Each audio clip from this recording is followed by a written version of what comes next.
Hi, it's Jason.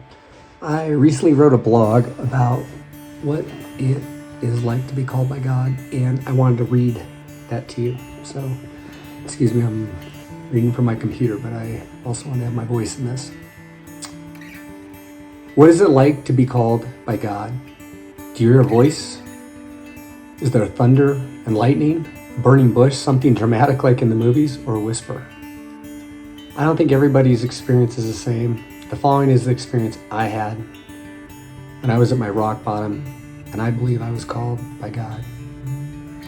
I was middle-aged, 44 to be exact.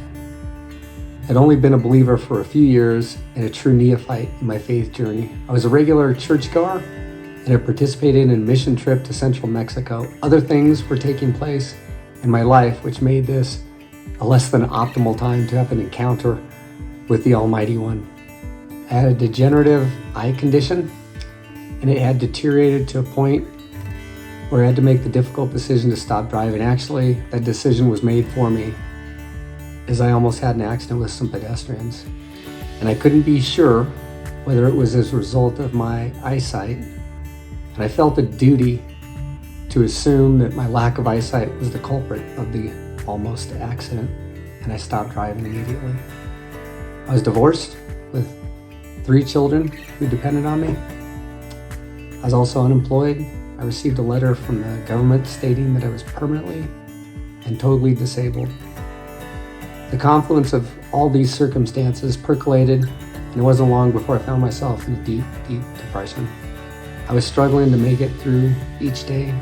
I was non-responsive to people who were reaching out, and I failed to care for myself and my children. I had to find something to do to get myself out of bed, so I asked to volunteer at a homeless shelter. I always felt better when I served others. I hope this act of service might help to halt the progression of my depression, or at least give me reprieve for a day. It was a midweek day, and my volunteer shift extended from 10 a.m. to noon. I was in charge of managing showers and laundry for the day. In a 2-hour time period, the shelter would offer showers and laundry on a first-come, first-served basis to the city's homeless population. At 10 a.m., the doors would open, and a surge of humanity would suddenly be standing before me. I had a clipboard, a mighty artifact that presumed to give me power. I scribed the names of the people in line one by one until there were no more in line. Then I admitted 2 people into separate shower rooms and helped others start their laundry, ensuring that the machine was not overloaded and maximized at the same time. While I waited for the first set of clients to finish their showers and the first load of laundry to finish cycling, I checked my clipboard for the next name on the list, and that is when it happened. I was standing in a small hallway facing east, holding the clipboard, listening to a person singing in the shower to my right, the whir of the laundry machine behind me, and a host of volunteers in the galley kitchen making food for breakfast, and they were off to the left. And there were a lot of homeless people, our clients, talking about all shades of life on the other side of the door at the end of the hallway that I was standing in. The volume of all of that ambient noise slowly silenced to nothing. It seemed like all my other senses stayed intact. The lessening volume was imperceptible at first, then it was pervasive. And it was at that moment that a thought was put into me. I am running across America. I was still. Then the sound of the environment came back as quickly as it had eroded. I felt scared. My knees shook. I steadied myself by reaching for the wall. I remember asking myself, did that just happen? I knew what just happened was real. I knew I was the only one who perceived it. I also knew I could choose to ignore it, tell nobody, act like it never happened, finish my shift, go back to my house, and continue in my depression.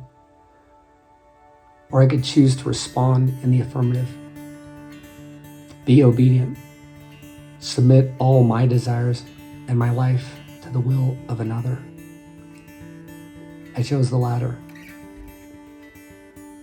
And knowing the feeble human that I am, I believed I had to tell one other person to hold myself accountable. And I texted my mom. I texted, "I'm going to run across America." And 30 seconds later, she texted back, "I'm in." I had never had a desire to run across America. I was unemployed, didn't have the money to prepare for such an undertaking. And, oh wait, I didn't think I was physically capable of running across the United States, although I'd never speak that to another person.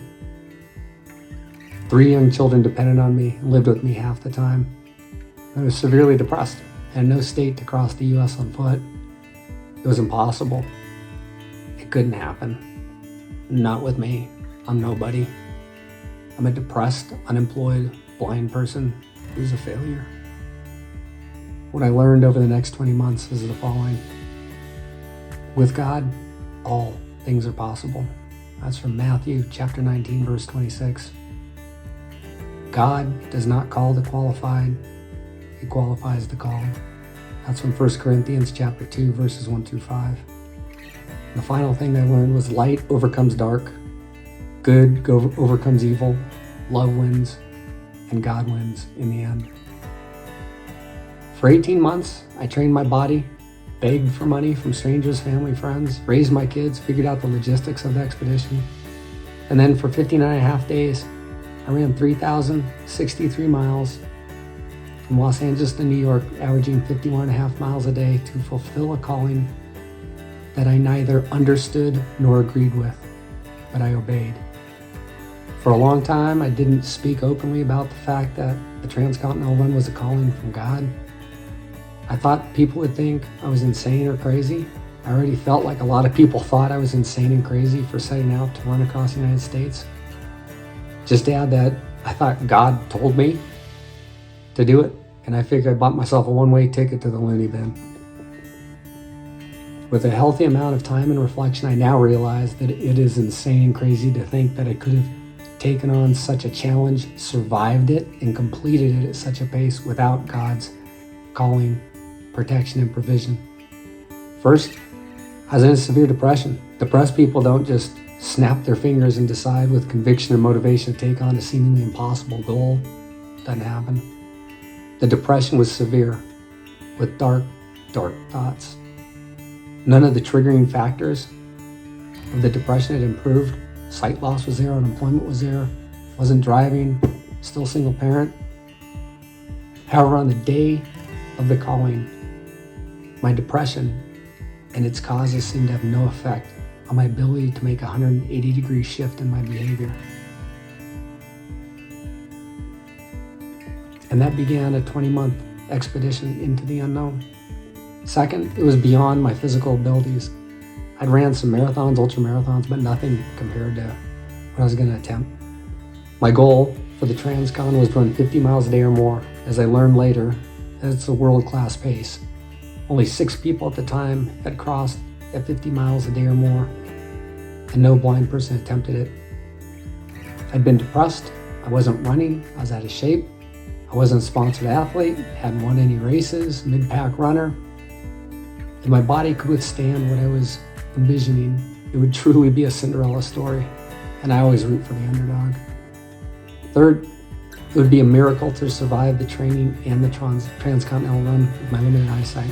Literally, a miracle to survive. As of this writing, I've been hit about 40 times by cars, scooters, bikes, while I've been on foot. People have died crossing the U.S. on foot, and I'd be attempting this with my limited eyesight, tunnel vision, and legal blindness. I never ran on highways or interstates where vehicles travel extremely fast. Up to that point, I never ran directly at a semi-truck traveling 75 miles an hour the opposite direction and passed each other with just a few feet between us. Somehow I survived all the miles and close calls, had some collisions. I know I was protected by God, otherwise I wouldn't be here to read this to you and to talk to you. Back to the topic of this whole video. I want people to know that God does in fact call us to do many things. in many different ways, of many different magnitudes. Our callings don't need to be known or witnessed by others in order to be real. God's work is mysterious at times. Sometimes I feel an urge to speak to a person, pick up a piece of litter, or do a nice gesture. And one time, I was called to run across the U.S. God is with us, and He communicates with us on the regular. It's our job to listen intently and embrace God's call, regardless of the magnitude or frequency of God's callings. Rest assured, He is always in our lives. God is always on our side, and He wants us to do His will, love Him, and love each other. Sometimes people ask me if I'd run across the United States, and my response is simply this: absolutely not, if it's my choice. But if God calls me to run across the U.S. again, you'll barely be able to perceive me turn and start running in this instant. This is Jason, and listen to those callings because they're happening. Have a great day. Onward.